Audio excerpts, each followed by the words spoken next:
If you listened closely to the thoughts running through your mind each day, what would you hear? For most of us, it's a relentless stream of self-doubt, pressure, comparison, and criticism. You're not doing enough. You should be further ahead. Why can't you just be better?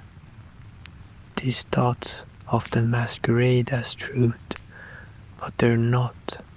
They're simply habits, internal voices you've accumulated over time.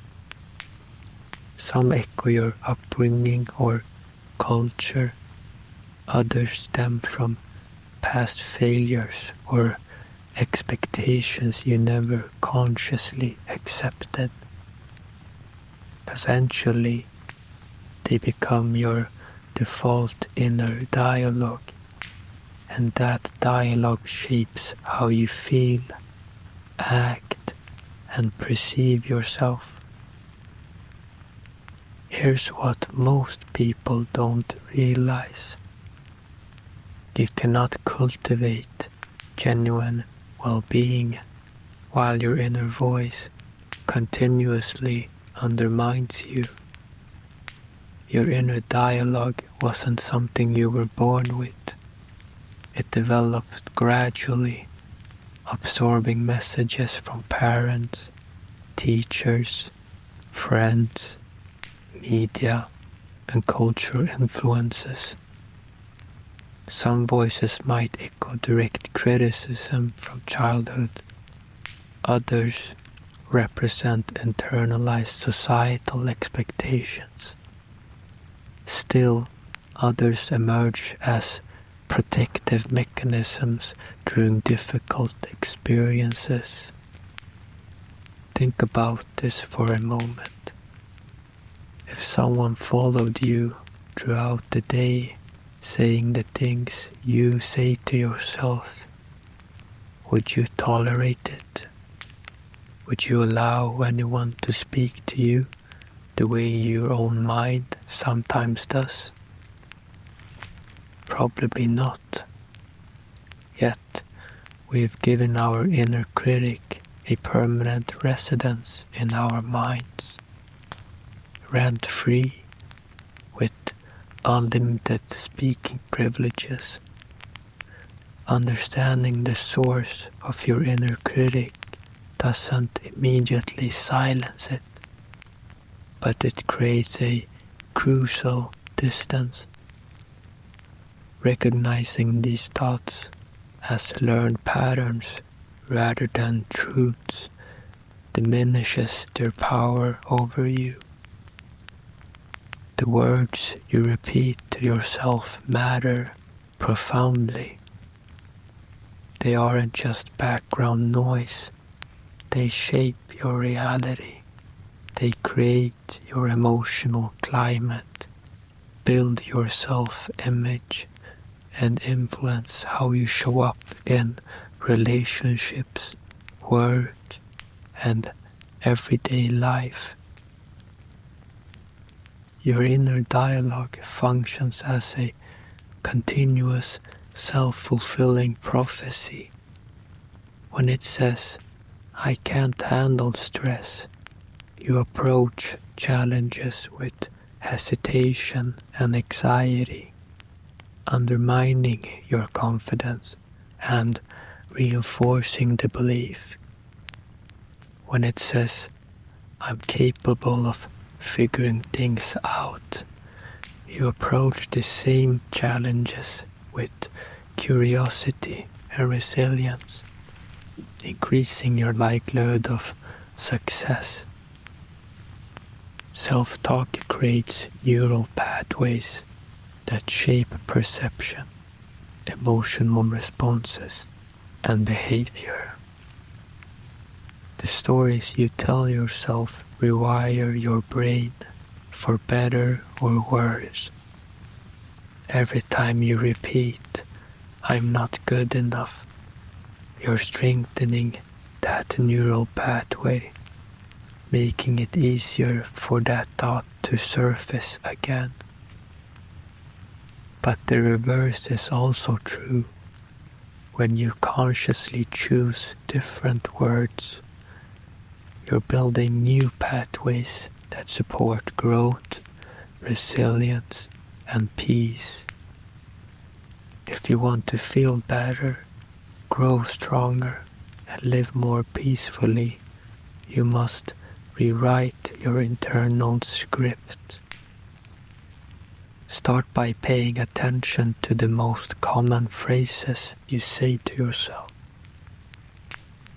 especially recurring patterns.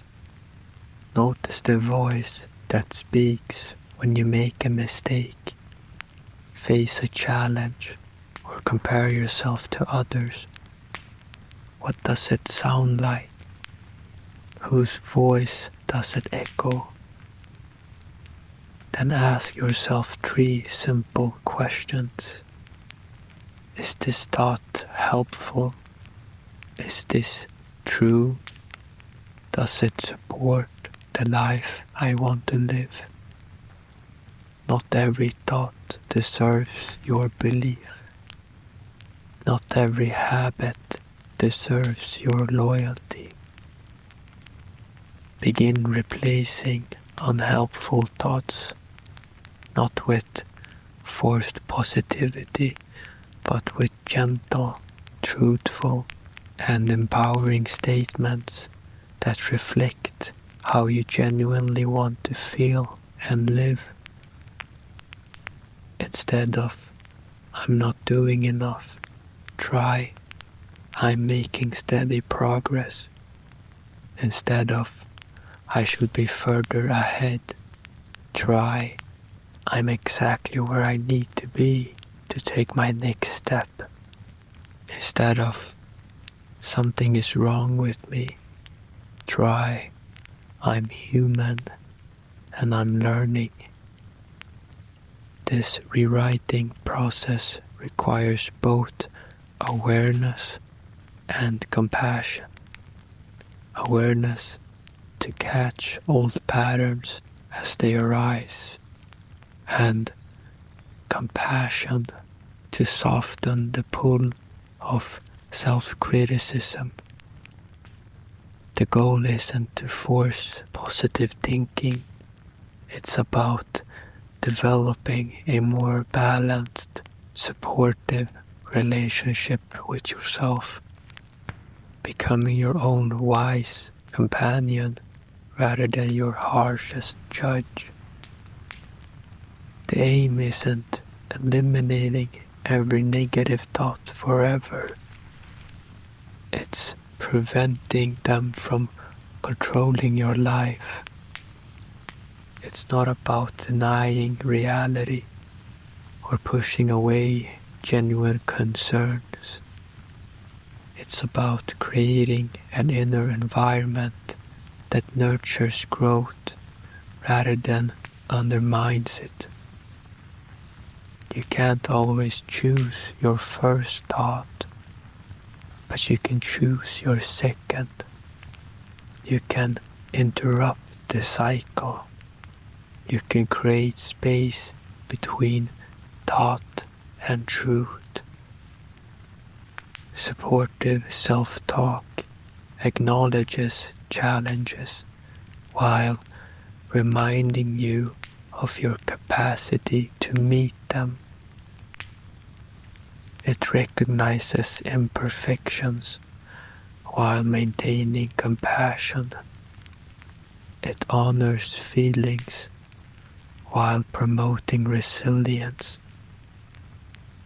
When your inner voice becomes softer, kinder, and more encouraging, you stop living in tension and start living in trust.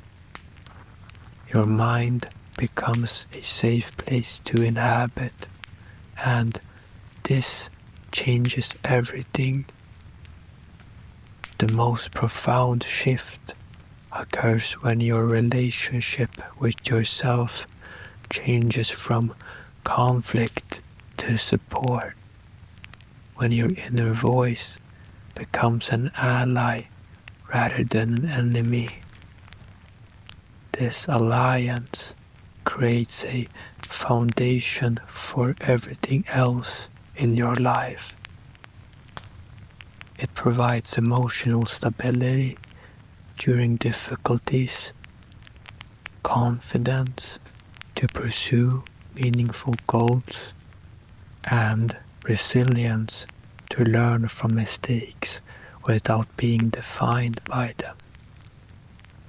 When the voice inside you supports you, the world outside becomes infinitely easier to navigate.